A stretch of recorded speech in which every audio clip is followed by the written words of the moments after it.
préparer à gérer un royaume en gérant un troupeau. Tu ne géreras pas directement un royaume. Dieu va te donner un troupeau. Car celui qui est fidèle en peu de choses, Dieu lui confiera des grandes choses. Aime ton école, aime ta formation. Même le Fils de Dieu a fait 30 ans d'anonymat avant d'exploser pendant 3 ans. S'il a accepté le temps de préparation et de formation, tu dois également accepter. Ton problème, c'est que tu n'aimes pas être formé. Dieu t'appelle à des grandes choses, te dit, étudie les mathématiques, tu n'aimes pas. Étudie l'informatique, tu n'aimes pas. Apprends l'anglais, tu n'aimes pas. Apprends la théologie, tu n'aimes pas. Lis tel livre, tu n'aimes pas. Écoute le pasteur, tu n'aimes pas. Pose des questions, tu n'aimes pas. Va auprès de ta maman pour qu'elle t'apprenne à préparer à faire ceci. Bientôt tu vas te marier, tu n'aimes pas. Tu n'aimes pas apprendre, mais tu dis que tu as une grande destinée. Même un couteau, avant de l'utiliser, il faut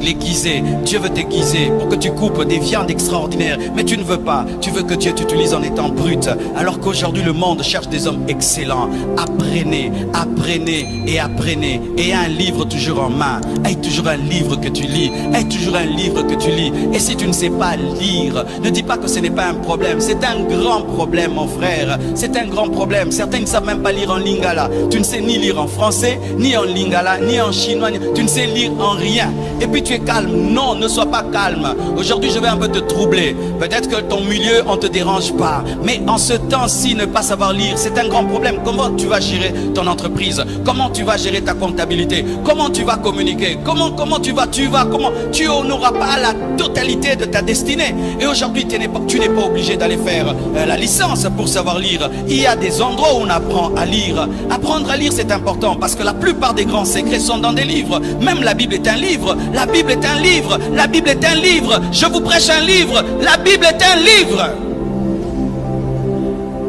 Lisez des livres chrétiens, mais lisez aussi des livres scientifiques. Pas seulement des livres chrétiens. Des livres scientifiques. N'écoutez pas que des prédications. Écoutez aussi des émissions culturelles. Écoutez aussi des émissions sur la politique.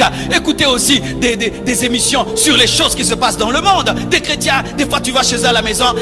C'est comme si on leur a dit que leur télé a reçu Jésus comme Seigneur et Sauveur. C'est ma prédication, chanson. Non, non, non, non, non. Des chrétiens déphasés. Moi dans ma maison, ma télévision, c'est Pasteur Marcelo prédication. Pasteur Marcelo prédication. Il y aura la guerre à côté de chez vous. Tu n'es même pas au courant, c'est en train de suivre des prédications.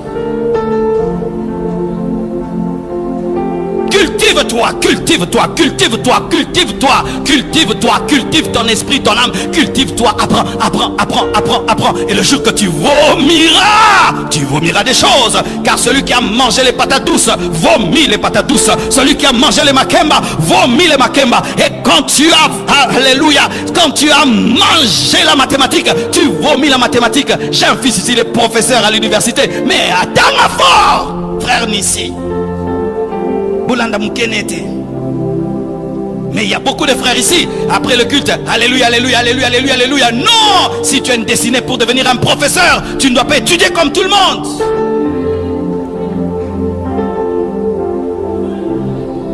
Alléluia. Tu es pasteur, tu ne lis pas des livres. Tu es pasteur, tu ne lis pas des livres. Tu n'écoutes pas d'autres pasteurs. Des pasteurs qui disent, moi je connais tout, moi je ne crois en personne. Non. Écoute les autres, écoute les autres, et écoute encore, et écoute encore, et écoute encore, et écoute encore, écoute encore, écoute encore. Accepte d'être formé, accepte d'être taillé, accepte d'être formé. Quelle formation tu as? Quelle formation? Si même tu n'as pas de licence, mais tu étais formé par qui? Dans quel domaine? Même en mécanique, on apprend auprès d'un grand mécanicien. Tu as appris chez qui? Et tu es en train d'apprendre chez qui? Qui est en train de te préparer à vivre ta destinée? Isaïe était en train de préparer son fils à devenir roi en lui donnant les brebis.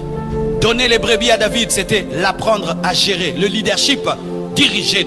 Allez à gauche, stop là-bas. Il y a un loup, il combat. Il y a un lion, il combat. Un ours, il combat. C'était la formation pour être un roi. C'était ça, la formation de David pour être roi. Quelle est ta formation? Surtout vous qui avez arrêté les études alors que vos parents ont les moyens. Surtout vous. Des gens nous dérangent ici tous les jours. Fais-moi étudier, pasteur. Mais il y a certains ici, tes parents te poussent à étudier. Non, moi je suis année sabbatique. Hein? Certains Après le diplôme, il s'est donné une année sabbatique. Tu es en retard dans la vie. Tu apprends quoi?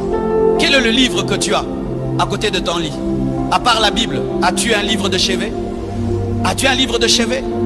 Tous ces livres qu'il y a aujourd'hui, même sur internet, il y a des livres gratuits. As-tu un livre que tu lis?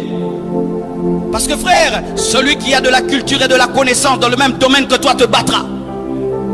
Il te battra dans le même domaine que toi, il te battra. Parce que lui, en plus de ton domaine, il a une maîtrise que tu n'as pas. Ah oui mon frère, je fais une entreprise, je veux engager quelqu'un, et puis devant moi, il y a un homme rempli du Saint-Esprit, et l'autre est rempli du Saint-Esprit. Mais celui-ci, en plus d'être rempli du Saint-Esprit, il parle anglais et il maîtrise l'informatique. Je vais engager celui-là, sans culpabilité. Donne-moi la main que je parle.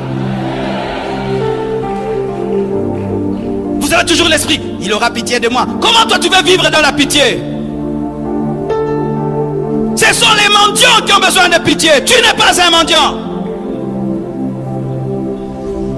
Il aura pitié de moi malgré mes imperfections. Il aura toujours pitié de moi. Tu vivras de la pitié? Qui te dit qu'on aura toujours pitié de toi? Qui te dit qu'on aura toujours pitié de toi? Qui te dit qu'on doit avoir pitié de toi? Pourquoi tu vis en attendant qu'on ait pitié de toi?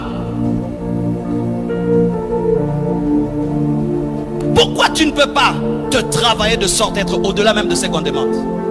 On demande 7, toi tu as 9. On demande 2, toi tu as 7. On demande telle compétence, tu en as 50. Pourquoi tu ne travailles pas à ça? Pourquoi tu ne travailles pas à ça? J'aurais cru, frère, que Samuel s'est revenu. Il oint David directement, il devait roi. Non, ça ne s'est pas passé ainsi, frère. Parce que maintenant, nous, on nous prêche un Dieu magique. On le oint. Il fallait que directement Saoul meure, il devient roi. Non. Derrière les brebis de son père. Comment je suis oint pour aller vers le trône? Mais moi, je vais vers les brebis. Parce que la formation du trône n'est pas au trône. La formation du trône est derrière les brebis. Pendant que tu laves les toilettes, lave bien les toilettes. Tu balayes, balaye bien. Alléluia. Tu filmes de tout ton cœur. Faites tout très bien. Faites tout très bien. Dieu, quand il te met à son école, des fois, il ne te dit pas quand. Quelle formation tu as? Voici ce qu'il faut faire dans le domaine de la formation. Si tu n'as pas l'argent pour étudier, frère, suis même des vidéos qui te rendent intelligent. Écoute des gens qui sont intelligents, ça te donne une culture générale. Écoute quelqu'un qui est intelligent, pose beaucoup de questions. Il y a des gens qui sont tellement cultivés, tu croiras qu'il a des doctorats. Il n'en a pas, il est tellement cultivé, il est tellement humble qu'il apprend tout le temps. Tout le temps il apprend. Mais il y a des gens, il est lui-même brut, mais orgueilleux de rien du tout là, vraiment. Alléluia. Acclame le Seigneur.